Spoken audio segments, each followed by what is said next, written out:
Hey, what's going on, guys? So today we are looking at the newest update and patch notes, and there is actually a good amount to unpack here. The first thing to say is that the game is getting general performance and stability fixes, which is the kind of thing nobody gets excited about on a bullet list, but everybody feels when it is missing.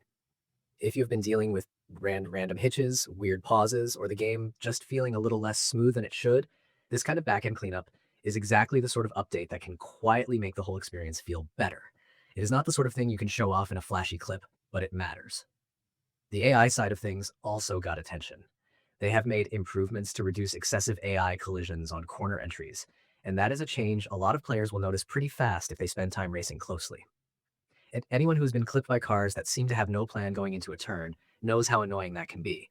Instead of the field just bunching up into a mess at every tricky corner, the hope here is that the traffic around you behaves a little more naturally and gives you fewer of those dumb contact moments that ruin a clean run. That does not mean the AI is suddenly perfect, but it does sound like they are trying to stop some of the worst contact behavior from stacking up in the exact places where races already get messy. Audio got a pretty nice round of fixes too. They improved audio performance, which should help the game feel a little cleaner when everything is happening at once. On top of that, they fixed an issue where changing speech volume would also affect GPS voice, which is one of those weird little settings bugs that can make the whole menu system feel off. If you've ever changed one thing expecting only that thing to move and then suddenly realized your navigation voice is acting different too, you already know why that fix matters. They also improved music track rotation on the radio, so the playlist behavior should feel a bit less repetitive or stuck. And there are two new exhaust audio additions as well, with new stock exhaust audio for the 2016 Alfa Romeo Giulia and new race exhaust audio for the 2022 Ferrari 296 GTB. That is the kind of detail car people always notice because sound is a huge part of whether a car feels right in game. A good audio update can change the whole vibe of driving a car, especially if it is one you use a lot. Then there are the car fixes, and these are some of the more concrete quality of life changes in the whole patch. The 1995 Toyota MR2 GT had an issue where curbs could cause a dead stop, which is exactly the sort of thing that makes a good car feel frustrating in the worst possible way. Hitting a curb should not feel like slamming into a wall, so that fix should be welcome. Treasure cars also had a problem where they could be removed from My Cars, and the notes make it clear that if anybody accidentally removed one, they should submit a ticket to Forza support.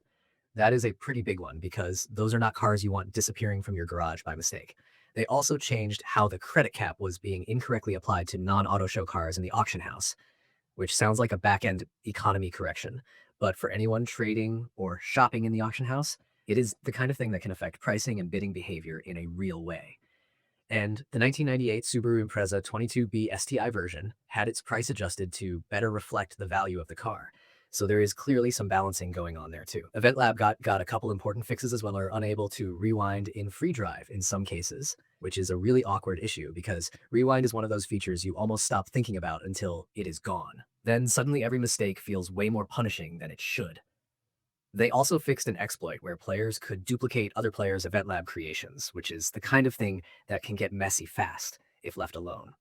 Anytime creation sharing or custom content gets exploited, it can mess with the whole community side of the game. So fixing that is definitely a good sign. Gameplay has a bunch of notable changes too. One exploit let players remove a locked tune during a PR stunt and keep their speed to get unrealistic scores in a lower car class. That is exactly the sort of loophole that ruins fair competition, so it makes sense to close it. There was also a black screen issue when starting a monthly Rivals event through the test drive feature, which sounds annoying and very specific. But if you hit it, it probably felt like the game just dropped the ball right when you were trying to get into an event. The link clean sweep skill not registering in the collection journal has been fixed, and the message about the convoy leader registering your convoy for an event staying on screen even after finishing and returning to free roam has also been addressed.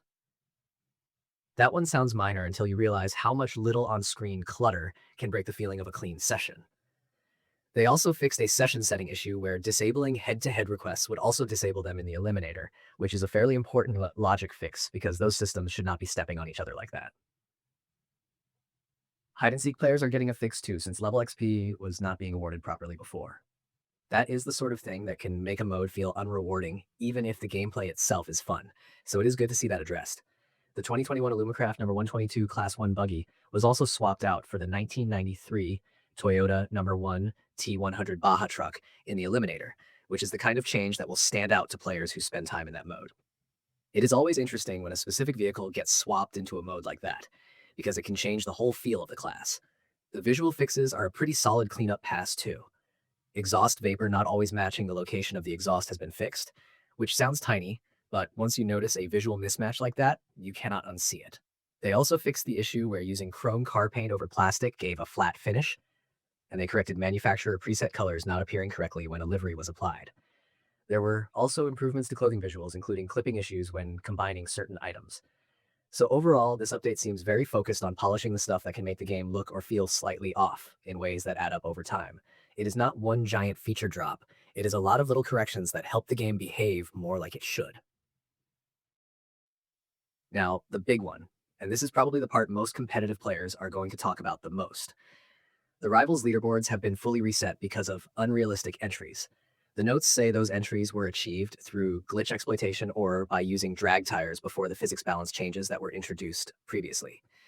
So if you are wondering why this happened now, that earlier physics change is part of the reason the team decided to wipe the board.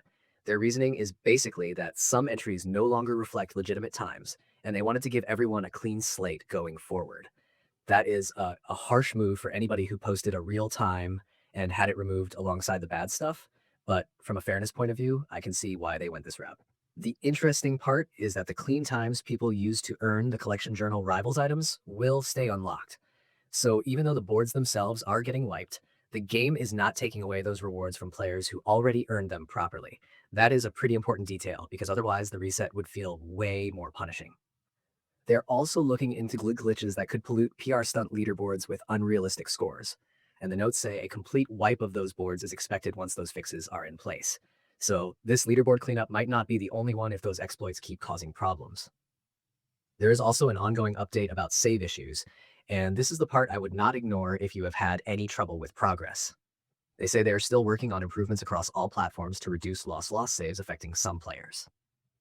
The Xbox team has already rolled out updates for Xbox Series XS and PC, so it is important to make sure your devices are fully updated. And if you do run into data loss the next time you load the game, you should get a conflict dialog box.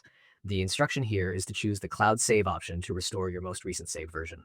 That is a really useful detail to know ahead of time because if someone panics and clicks the wrong option, they could end up making a bad situation worse. So that cloud choice is the one to remember. Taken together, this update feels like a big cleanup patch with some very important fixes attached to it. It touches the competitive side, the casual side, the creative side, and the technical side all at once.